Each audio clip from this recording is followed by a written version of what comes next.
Now, I realize you've probably already set New Year's resolutions for 2025, but be honest here. Have you even accomplished the ones you set for yourself in 2024? New Year's resolutions can be hard to stick to. We're going to talk about why and what you can do instead to make lasting change in your life this year and all the ones coming beyond.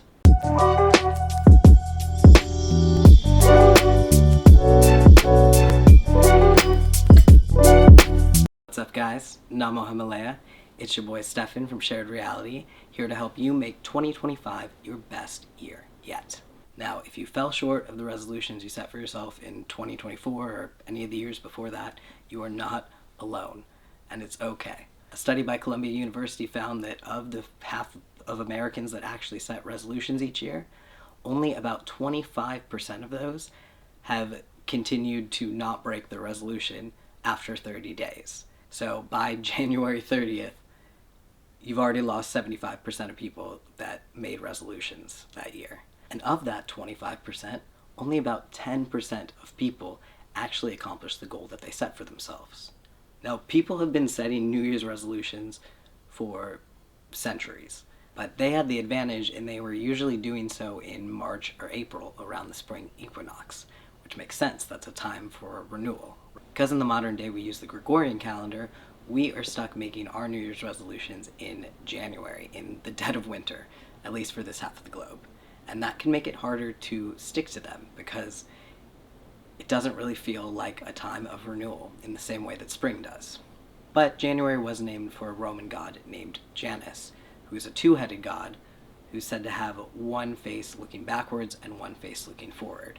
So it can symbolically be a good time for reflection on the past year and looking ahead to what goals we want to set for ourselves. Do give yourself a lot of grace during this time because the lack of vitamin D and the bleakness of winter and how gloomy some days can feel, it can really sap your motivation and make it a lot more difficult to stick to your goals. So you don't want to make anything super hard on yourself, put too much pressure on yourself, make your goals too lofty or big right now. Now, I don't want to dissuade you from dreaming because you deserve this amazing glow up in 2025 in every aspect of your life. You deserve everything you're desiring. There's a reason universe put that in your heart, put it in your mind. It's because you deserve that life. That life is waiting for you. But I do want to urge you to make smaller goals in terms of your New Year's resolutions. That if you have an overarching goal, like you want a financially abundant life, you want to be rich, to make it something more digestible and something more attainable. The little action steps that you're going to take day by day are the resolutions you want to focus on. That way you won't be discouraged. It won't be something vague that you really don't know how to pursue. You'll have little actionable steps that you can do day in and day out that'll push you towards that overarching goal. And even though I'm sure there are many aspects of your life you're striving to improve, you're here watching a self-development video, I know you're the type to always go after it, which is amazing. But around New Year's resolutions, it's best to just focus on one thing. Because if you spread yourself too thin, it can be really easy to create this feast or famine, all or nothing mindset, which in turn leads you to be discouraged when life inevitably happens and maybe you miss a workout, maybe something goes awry, plans change, and you don't accomplish something that you've set for yourself. It can be really discouraging, which, if you feel like, I've already failed, why even continue pursuing it? And that's why so many people, 75%, I said, drop out before even February 1st comes along. You want to be in that 10%, that elite group of people that actually accomplish their goal. So choosing one thing to focus on can be a really helpful way to ensure that you do not get discouraged and that you do not feel an overwhelming pressure, you do not give up on yourself because of one setback. It's easier to continue to pursue and when you have small actionable goals that you can actually attain, and then that'll just increase your confidence because you remember our actions are driven by our thoughts and our feelings. So if you set small attainable goals for yourself, and you knock them out one by one as stepping stones on your way to your bigger overarching goal, well, that's going to build up your confidence. And that's going to make you feel like, oh, I've actually got this. I can do this. And that in turn is going to help you manifest what you actually want in life, because things are going to be attracted to you because you're vibrating at that frequency. Versus if you set these all or nothing lofty goals and then you feel like a failure, well, you're not going to attract that abundance, that confidence, that thing you're going after, because you've lowered your vibration. So setting these little attainable resolutions on the way to your bigger dreams can really aid you in believing in yourself and in actually embodying that which you want to become. Remember, we have to be it to become it. And I know when you're in the weeds of working on your goals, that incremental change is sometimes hard to recognize. It doesn't feel like you're really making any progress. It doesn't seem like things are changing in the day-to-day. But little day-by-day changes add up to big change over time. You have to remember to take a step back and be the observer of your life. Don't get so caught up in living it that you're not witnessing all the progress that you've made and how far you've come. Take time to take stock in where you used to be and where you are now, and take pride in all those little actionable items that you've checked off your list, and see how far that will carry you.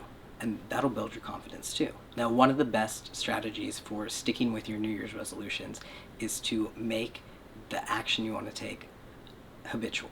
Because remember, 95% of our actions are determined subconsciously. Majority of people are living on autopilot, and we only have a finite amount of willpower and self-control to draw on, right? It's exhausting to constantly feel like, oh, you have to resist the sugary food or force yourself to go to bed early or something, right?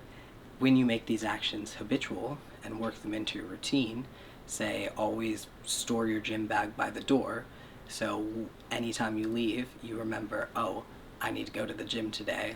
Everything's all packed up and ready to go. You make it easy on yourself. You're more likely to carry out that. It's a good strategy to make these actions habitual. But it's an even better strategy, especially for us as spiritual beings having a human experience, to become conscious of all our actions. This is what becoming the observer is. Because while making these actions habitual can make it easier to accomplish your goals, we don't want to run our life on autopilot, right? We want to be conscious on all these levels. Raising your level of consciousness means you're not just reacting to external factors like your environment, but you're actually shaping your reality based on your internal values. Becoming the observer and stepping back and witnessing your actions gives you the space to actually meditate on those actions and make sure that they're aligning with your goals and your values. It also helps you cultivate the awareness to identify those subconscious triggers that are gonna knock you off of the track that you're trying to be on. Because like I said, we only have so much willpower to resist our former bad habits, to fight against that programming. But manifestation should be easy. Obviously, self-development takes work, but the manifestation aspect of it should be effortless. It should be fun. You should be enjoying as you grow, as you expand, as you get outside your comfort zone. It shouldn't be all drudgery and burdensome. So instead of trying to fight against our subconscious programming, instead of creating that resistance towards our manifestation, we're going to rewrite our programming by becoming aware of it and allow that programming to work for us and with us to support us in accomplishing our goals and smashing those New Year's resolutions. That same Columbia study spoke about the importance of choosing superordinate goals instead of subordinate goals. A subordinate goal could be like, I want to eat healthier. Okay, that's not only vague and not super helpful in small actionable steps, but it's also very internally focused. A superordinate goal is more community focused. And as spiritual people, we know when we're connected to that superconscious, when we're connected to everyone in the world, it gives you such a greater sense of purpose to really go after those common goals that support all people. So maybe you want to eat healthier because you want to have an effect on global climate change. You want the environment to be better. So you're going to eat less meat products, you're going to go fully plant-based, there's going to be less methane, and it's easier to stick to those goals when you set superordinate ones, because you're not just doing it for yourself, you're doing it for the collective, you're doing it for all of humanity, all life on this planet. So I urge you, whether you've already set your resolutions or not, to take some time today, even if it's just 5 minutes, to sit down and ask yourself, are these resolutions I've set for 2025 too spread out? Are they focused enough? Are they specific enough? Are they actionable? Do I know what I'm going to be doing each day to accomplish this? Can I pick one thing that I want to focus on first, and one small action I'm going to do every day to make sure I accomplish it? How do these resolutions align with my goals and my values? And do they serve not only me, but the whole of the collective, all my loved ones, all humanity, all living beings? Because remember, there's oneness within the universe. When you help beyond yourself, when you have purpose beyond yourself, all that you give comes back into your life too. And it's going to have the added bonus of making it easier to stick with those goals and to be part of that elite 10% that actually accomplishes the resolution they set for themselves before the beginning of next year. And I have total faith in you that you can make it happen.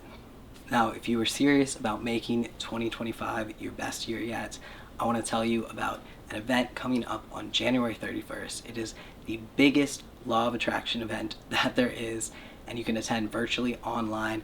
I'm going to be there online myself. I would love to see you there. It's really helpful with all we were just speaking about in terms of accomplishing goals and resolutions. Every time I've attended, I always speed up my manifestation power, learn something new, because these events happen a handful of times throughout the year, and I always make it a point to attend at least 2 or 3 of them because of such the impact it has on me. Everyone is always different, and we do cover some neurolinguistic programming, reprogramming that subconscious mind to really get rid of that old conditioning that's no longer serving you, and make sure that our programming is defaulting to actually be beneficial to accomplishing our resolutions, to smashing our goals, and to effortlessly getting our manifestations. If you've been, you already know I'm talking about Manifesting Miracles.